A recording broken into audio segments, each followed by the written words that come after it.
boys and girls, it's time for Chapter 10, Section 4, Compare Populations. Now, before you even watch this section, I've got a link to information on what a box plot or a box and whisker plot actually is.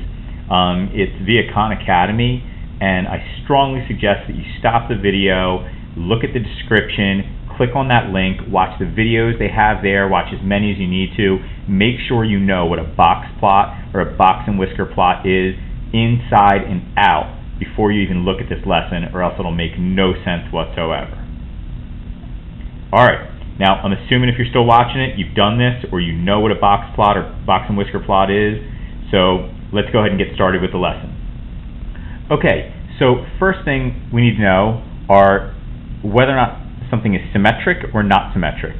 So symmetric, you've got both sides for the box as well as the whiskers look the same. Basically, if you look at that median line, what's on the left and the right looks identical as far as the box and the whisker length.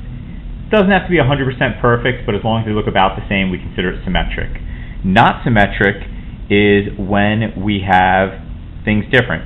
For example, see this whisker here and look at the length here. It's not symmetric.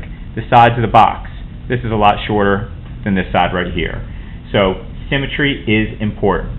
Now once we know our symmetry, then we know the most appropriate measures to compare these populations, because we're going to compare either two box plots or two dot plots.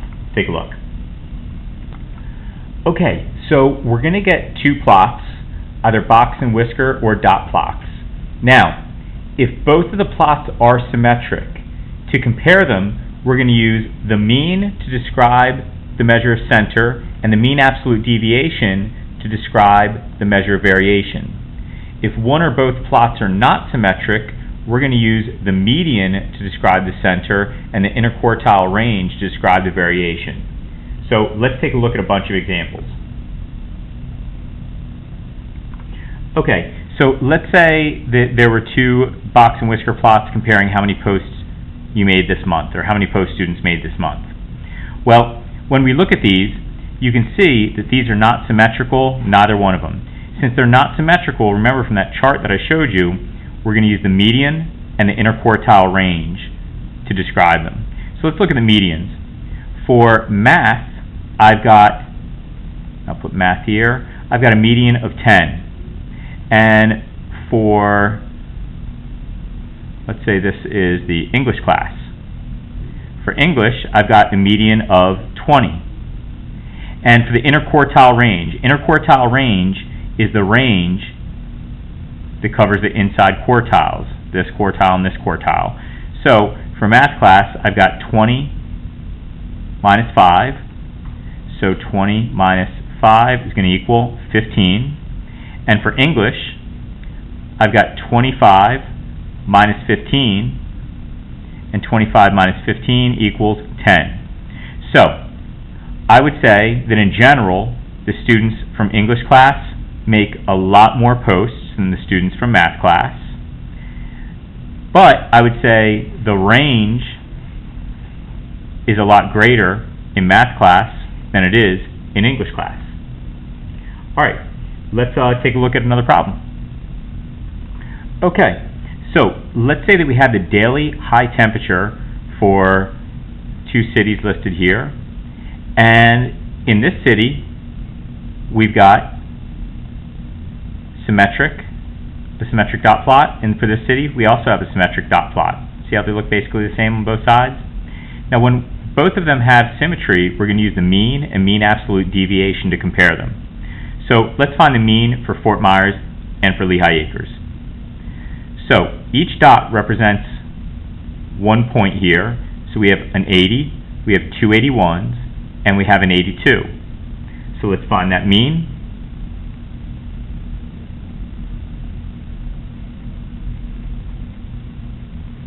Add all these numbers together.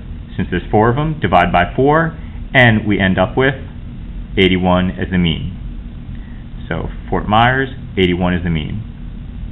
If we do the same for Lehigh Acres, 81 plus 82 plus 83 plus 83, I did it twice because there's 2 dots, plus 84 plus 85, and we're going to divide that by 6, and we end up with, for Lehigh Acres, an average of 83. So we can see the mean daily high temperature in Lehigh Acres is higher than Fort Myers. Let's take a look at the mean absolute deviation. Now, in order to find this, what you're going to do is you're going to take your mean, so let's say the mean for Fort Myers, which is 81, and we're going to get the absolute value of the difference between each one of these temperatures and 81 degrees. So what I mean by that is take this 81, and the difference between 81 and 80 degrees is going to be 1 degree. For these, the difference between 81 and 81 degrees for both of them is 0. And for this one, the difference between 81 and 82 degrees, that's going to be 1 degree. Notice I'm using absolute values. There's no negative numbers here. So I add all 4 of these numbers, and I divide by 4. That's going to equal 2 divided by 4, which equals 0.5. So my mean absolute deviation is 0.5 for Fort Myers. Now, for Lehigh Acres, here, 83 was my mean temperature. So the difference between 83 and 81 degrees, that's 2. The difference between 83 and 82 degrees, that's 1. The difference between 83 and 83 degrees is 0 for both of these, so you have to write a 0 for both. The difference between 83 and 84 degrees is 1 degree, and the difference between 83 and 85 is 2 degrees. Again, notice I don't have any negatives here because I'm using absolute value. 2 plus 1 plus 1 plus 2, that's going to equal 6.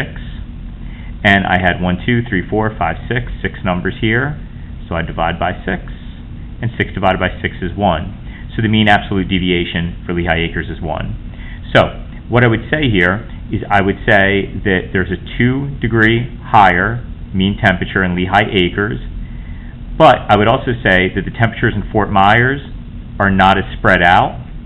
The absolute deviation is less than Lehigh Acres, or I could say the Lehigh Acres temperatures are more spread out, and we can see that by the graph as well.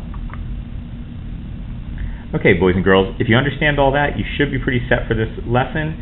I will see you in class.